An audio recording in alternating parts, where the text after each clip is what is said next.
Good morning to you. Happy 2020, the new year. Can you believe it? Here we are, day one, 2020. It's a new year, it's a new decade. She's celebrating with It's a new beginning. the jacket. Come on, you I've gotta got go nothing. festive. I've got nothing, but happy new decade to you. Exactly. I'm Angela Brower. I'm Frank Mickens. What did it look like in New York City? Yep. How about this? Oh, it's not there? But you do know what it looks like. It's a good start. The ball typically drops. We thought we had video.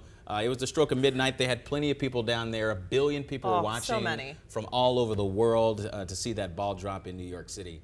But I guess we're going to get to that a little later on. We do need to talk about our weather, though. Yeah, we're starting off chilly again today. The big headline has been the wind lately, David. Yeah, not so windy today, and the trend will continue of a little bit above average temperatures. Of course, it didn't feel like that yesterday. It was in the 30s and kind of windy. Not so windy today. The flags at least aren't straight out like they were yesterday, but they're fluttering just a little bit. So early this morning, we're at 33 degrees with that wind at about 12 miles per hour. Still feeling a bit of a wind chill, feels like about 24. But the good news is we'll see these clouds that were around all through the nighttime hours. There's the back edge of them, and they will be clearing out. We'll see some sunshine for today. Otherwise, starting out, well, that's actually a little bit above average. It's usually down in the 20s to start the new year. Now, through the day today, it moves on up through the 30s into the mid 40s by this afternoon. Winds shift around to the southwest, still a little bit breezy. But then tonight, not as cool, just down into the upper 30s. And tomorrow, even warmer still expected. Temperatures well into the upper 40s, maybe near 50. There goes that area of clouds as we look at future view, and nothing coming our way during the day today. Maybe some clouds start to move in during the day tomorrow, and tomorrow night there could be some rain. But for today, it's a fairly nice one for the first day of the new year. 48 degrees with some sunshine this afternoon and not quite as windy. Now, there is some rain coming over the weekend. I'll have that in the 7-day outlook coming up. David, thanks so much. Breaking overnight, a firefighter now recovering after they responded to a house fire on the south side of Indianapolis. We know at this hour he fell and was hurt at this scene. Good news, they are expecting the firefighter to recover just fine. Officials were initially told there was a possible entrapment here, but that turned out not to be the case. No one was trapped. Right now, though, there's no word on what caused those flames or how much damage was caused. A new year means new state laws take effect today. Yeah, we've been telling you about live table betting, and that officially opens today, but that's just one of many new laws on the books. CBS 4's Jessica Hayes is here in the studio with more on that and other changes you'll want to know about. Hey guys, Happy New Year to you. Yeah, there's a lot to know. We'll start with live table betting. Today, for the first time, live dealers start at 1 p.m. at casinos, Hoosier Park in Anderson and Indiana Grand in Shelbyville. They've been hiring and training those dealers for months, and today, Pacers star Victor Oladipo is in Anderson to help roll out live table betting there. We anticipate approximately 600 new jobs. Some of that will be table game positions, others will be support positions to monitor and protect the integrity of the table games. And another new law deals with disabled veterans' license plates. Now those plates should read Disabled Hoosier Veteran right there at the bottom with a wheelchair symbol on the plate. Also an emblem to show in which branch the veteran served. And another law that goes into effect today next door to us is legal recreational marijuana sales. That's in Illinois. We're not going to change the way we view it just because on that side of the road, it's now legal. It's still not legal in Indiana, and when you cross the border, you need to know that. All right, so Illinois becomes the 11th state to legalize recreational use. Indiana, we know, not one of those, which does present a challenge to Indiana police, who you just heard from. They say don't bring pot from other states, Illinois or any other legal state here. It's legal there, it's not legal here. Now, do remember, in Marion County, the prosecutor will not prosecute marijuana cases under 1 ounce. More than that, though, you do face a charge for dealing. Frank and Ange, we'll start. 5:05 your time, and right now, an investigation. We have a deadly shooting already, the first of 2020. So in this case, we have 1 person dead. There are 2 wounded victims related to this shooting on the near west side of Indianapolis. So the victims were found in cars. The cars were in 2 separate locations. Police first showed up to Belmont and St. Clair. That's where they found a woman shot. She went to the hospital. The last we heard, she was in stable condition. Officers then ended up at the intersection of Traub and Michigan. This is where they found a woman shot and killed and a man in critical condition. We think we know that it occurred inside 2 separate vehicles at this point in time. Right now we have crime scene investigators and homicide detectives working to piece together exactly how it occurred in 2 different spots. Well, police now are asking anyone who knows anything about this case to call Crime Stoppers, the tip line 262-TIPS. A new beginning at IMPD. A new top cop is taking over at the Indianapolis Metro Police Department. Mayor Joe HOGSETT just announced Randall Taylor as police chief. During his swearing-in ceremony, Chief Taylor promised to implement some of the ideas championed by retiring Chief Brian Roach, like beat policing, for example. Taylor has been known in recent years to attend the funerals of people killed in violent crimes. He promised to continue building the public's trust and said he would try and reduce the city's crime numbers. I've always been focused on being involved in the community, and that will continue. You should expect to see me at events and community meetings. I will stand there with you in both dark times and happy ones. Chief Taylor knows where we have been.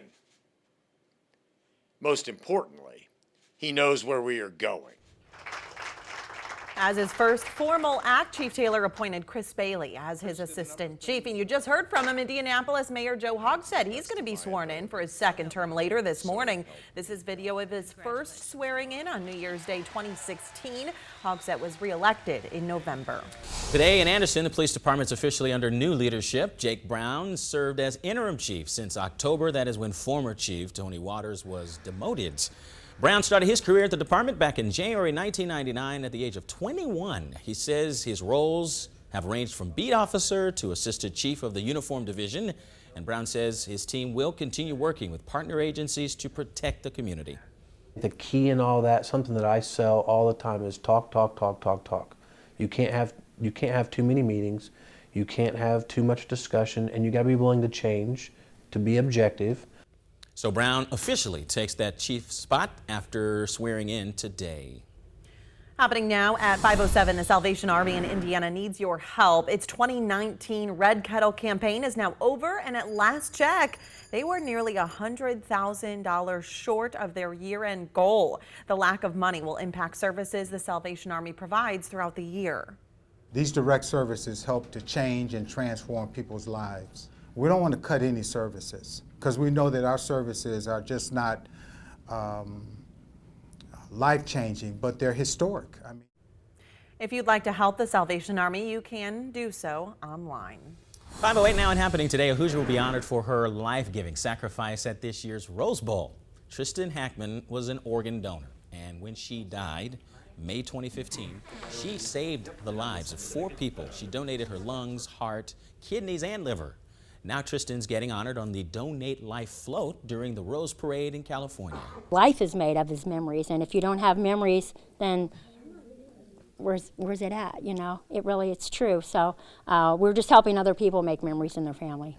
That's Tammy's mother. The photograph there on the float is a picture of Tristan, and it acts as the centerpiece to raise awareness about the impact of organ donation and transplants. So happy for that family. Yeah. New this morning, groundbreaking video of wild seabirds in their natural habitat. So they're doing something that scientists have never seen before. We're going to show you how this could change how scientists examine the entire species. And a whole lot happened around the world this year. Let someone else fight over this long, blood-stained sand. We made our decision to ground the aircraft. The birth of a newly born royal baby boy. Yes, we take a look back at the biggest stories across the globe in 2019.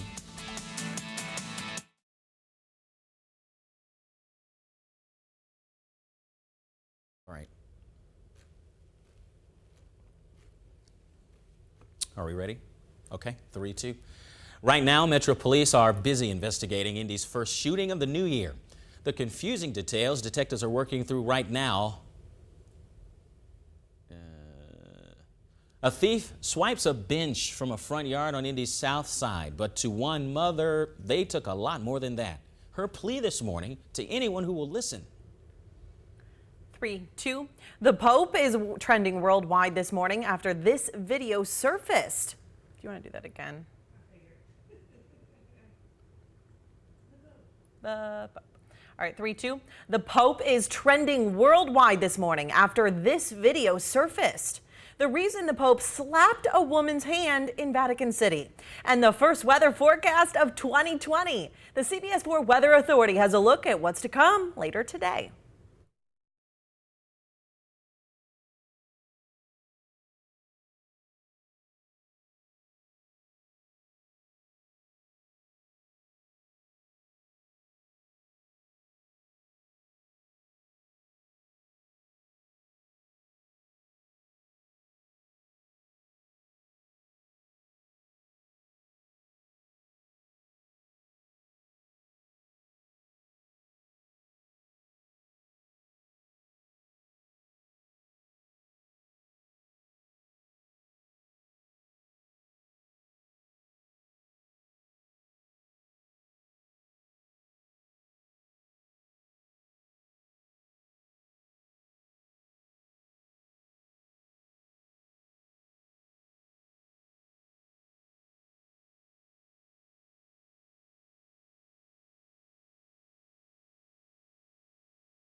.512 breaking right now. U.S. troops fired tear gas overnight to disperse pro-Iran protesters who gathered outside the U.S. Embassy compound in Baghdad. This is the second day we've seen this. Hundreds of demonstrators upset about U.S. airstrikes in Iraq and Syria.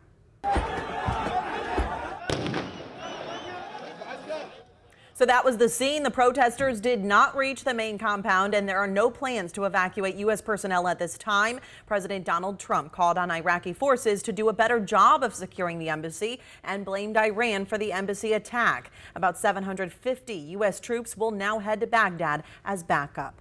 Violence and unrest, as you just saw, political turmoil. We had tragedy, but we also had some new life. Daryl Forges says a look back at 2019's biggest international stories. Let someone else fight over